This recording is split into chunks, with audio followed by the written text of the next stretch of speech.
Welcome back दोस्तों। नीमो जो कि आर्ट थीफ है, वो ऑडियंस को अपने बचपन की छोटी सी कहानी सुनाता है कि जब उसकी टीचर ने पूछा था कि अगर तुम्हारे घर में आग लगी हो तो तुम अपनी कौन सी 3 प्यारी चीजों को पहले बचाओगे। नीमो ने उस टाइम जवाब दिया वो अपनी स्केच बुक, कैट और AC/DC एल्बम को पहले बचाएगा। दोस्तों, इसमें नीमो ने अपने पेरेंट्स का नाम नहीं लिया। टाइम के साथ उसकी बिल्ली मर गई, नीमो का AC/DC एल्बम उसका दोस्त ले गया और स्केच बुक वो आज भी उसके पास है, क्योंकि उसके हिसाब से आर्ट के अलावा सब कुछ खत्म हो जाता है, सिर्फ आर्ट ही है जो हमेशा रहती है। नीमो हेलीकॉप्टर के जरिए मैनहट्टन की हाई राइज बिल्डिंग में से एक अमीर आर्ट कलेक्टर के आलीशान पेंट हाउस में दाखिल होता है। इस पेंट हाउस का मालिक कजाकिस्तान गया हुआ है। नीमो का मकसद है इस पेंट हाउस में रखी ईगन शीले की 4 पेंटिंग को चुराना, जिसकी कीमत करोड़ों में है। उसका हैकर दोस्त पेंट हाउस के सिक्योरिटी सिस्टम को हैक कर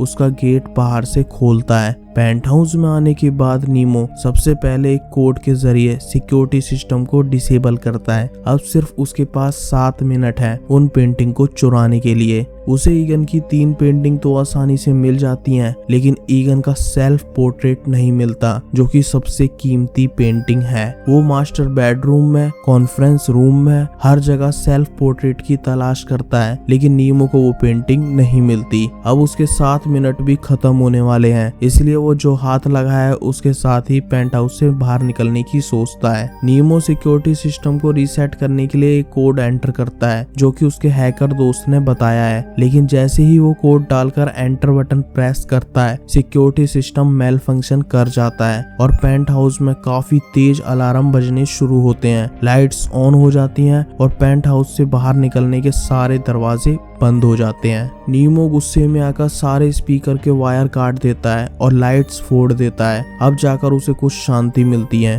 कुछ देर बाद पेंट हाउस में गर्मी बढ़ने लगती है और सिस्टम फेलियर की वजह से पेंट हाउस की वाटर सप्लाई भी बंद हो चुकी है। वो फ्रिज में देखता है कि उसमें एक बोतल है जिसमें आधे से कम पानी है और थोड़ा बहुत खाना है। नीमो अगर इस फ्रिज को ज्यादा देर तक खोले रहता है तो एक सॉन्ग ऑटोमेटिक प्ले होता है, जो कि नीमो के लिए और भी इरिटेटिंग है। नीमो देखता है कि पेंट हाउस का मेन गेट लकड़ी का बना हुआ है। वो एक चाकू की मदद से उसे काटना शुरू करता है। करीब घंटे भर की मेहनत के बाद नीमो को पता चलता है कि इस लकड़ी के गेट में लकड़ी के बाद स्टील की मोटी चादर लगी हुई है और उसकी घंटे भर की मेहनत बेकार हो जाती है। नीमो फिर से वॉकी टॉकी के जरिए अपने दोस्त से कनेक्ट करने की कोशिश करता है, लेकिन सिग्नल वीक होने के कारण वो कनेक्ट नहीं कर पाता। वो फ्रिज में रखे थोड़े बहुत खाने को खाते हुए टीवी को देखता है और उसे पेंट हाउस के बाहर की सारी CCTV फुटेज नजर आने लगती है। नीमो थक हार कर पेंट हाउस के मास्टर बेडरूम में अपनी रात गुजारता है। अगली सुबह उसे हेलीकॉप्टर की आवाज आती है।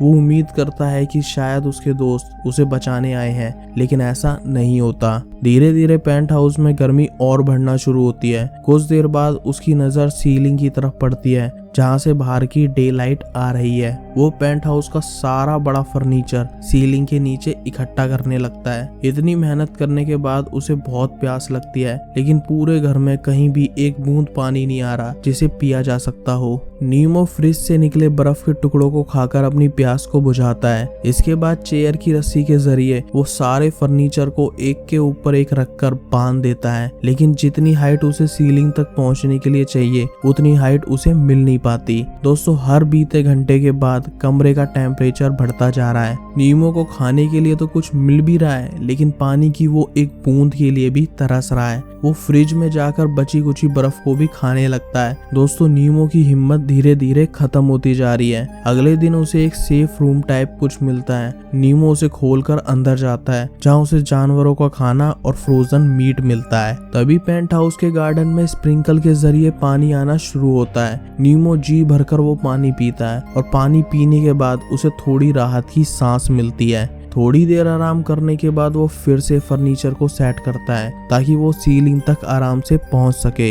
एक रात नीमो को CCTV के जरिए पेंट हाउस के बाहर हाउसकीपर नजर आती है, जो सफाई कर रही है। नीमो गेट के पास जाता है इस उम्मीद में कि वो कब गेट खोलेगी, लेकिन हाउसकीपर बाहर से ही सफाई कर वहां से चली जाती है। नीमो निराश होकर वापस आ जाता है। अब दोस्तों, पेंट हाउस का टेम्परेचर कम होना शुरू हो गया है। अगली सुबह नीमो स्प्रिंकल वाटर को इकट्ठा करने लगता है क्योंकि अब सिर्फ यही पानी का सोर्स उसके पास बचा है। वो जार को तोड़कर उसके गिलास से अपने लिए सेफ्टी गॉगल्स बनाता है और फर्नीचर के ऊपर चढ़कर सीलिंग को तोड़ना शुरू करता है। सीलिंग का कुछ हिस्सा काटने या तोड़ने के बाद उसे एक नट बोल्ट नजर आते हैं जिसके थ्रू स्काईलाइट सीलिंग से जुड़ी हुई है। वो सीलिंग को चारों तरफ से तोड़ना शुरू करता है। जैसे ही वो थक जाता है, पेंट हाउस में रखी पेंटिंग पर वो अपनी कलाकारी भी करने लगता है। एक दिन नीमो वार्डरोब में कोट लेने जाता है क्योंकि पेंट हाउस का टेम्परेचर धीरे धीरे काफी कम हो चुका है। वहाँ पर उसे एक सीक्रेट रास्ता नजर आता है। नीमो उस रास्ते के जरिए एक खुफिया जगह पहुँचता है जहाँ उसे ईगन शेले का सेल्फ पोर्ट्रेट नजर आता है। दोस्तों, ये वही पेंटिंग है जिसके लिए वो यहाँ आया था और अब यहीं फंस चुका है। नीमो को वहाँ पर एक डेड बॉडी नजर आती है जिसे देखकर वो बुरी तरह से डर जाता है। लेकिन जब वो डेड बॉडी के पास जाता है उसे पता चलता है कि वो डेड बॉडी नकली है, शायद डराने के लिए यहाँ रखी गई है। नीमो सेल्फ पोर्ट्रेट लेकर वापस पेंट हाउस में आ जाता है। उस रात नीमो को फिर से वही हाउसकीपर नजर आती है जो म्यूजिक सुनते हुए स्मोकिंग कर रही है। नीमो गेट के पास जाकर मदद के लिए चिल्लाने लगता है। एक पेपर पर हेल्प का मैसेज लिखकर उसे गेट के नीचे से बाहर भेजने की कोशिश भी करता है, लेकिन हाउसकीपर तक ना तो उसकी आवाज जा पाती है और ना ही उसका हेल्प का मैसेज। और कुछ देर बाद हाउसकीपर वहां से चली जाती है। अगली सुबह वो कुर्सी की टांग तोड़कर उसे रिंच टाइप की शेप में काटता है और उससे सीलिंग में लगे नट को खोलने की कोशिश करता है। पहली बार में तो उसकी रेंच टूट जाती है। इतने फेलियर मिलने के बाद उसका दिमाग ठिकाने में नहीं रहता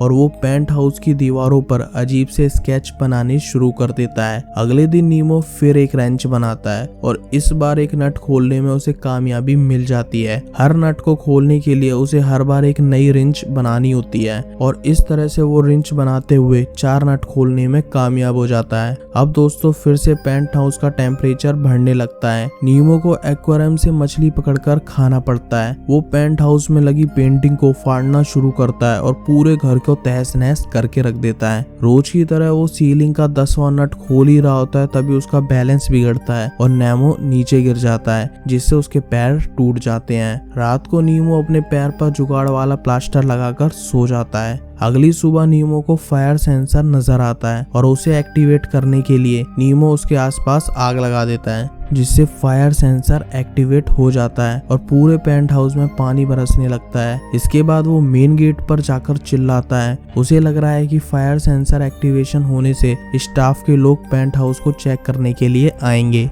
लेकिन घंटों इंतजार करने पर भी कोई नहीं आता और वो निराश होकर बरसते पानी में बैठ जाता है। दोस्तों, नीमो के अंदर इस पेंट हाउस में मरने का ख्याल ही उसे हिम्मत देता है और यही हिम्मत से वो स्काईलाइट का 12वां नट भी खोल देता है। इस पेंट हाउस में नीमो ने कभी ना भूलने वाली लाइफ एक्सपीरियंस करी है। वो जाने से पहले पेंट हाउस के मालिक के लिए उसकी दीवार पर एक मैसेज लिखकर जाता है जिसमें नेमो वही कहानी लिखता है जो हमने वीडियो की स्टार्टिंग में सुनी थी। इसके अलावा वो घर में हुए नुकसान की माफी मांगता है, लेकिन नीमो के हिसाब से ये नुकसान होना जरूरी था क्योंकि कुछ नया बनाने के लिए कुछ पुराना बिगाड़ना पड़ता है। फिल्म के आखिरी सीन में दोस्तों हम देखते हैं कि स्काईलाइट खुल चुकी है और नीमो इस आलीशान जेल से आजाद हो चुका है।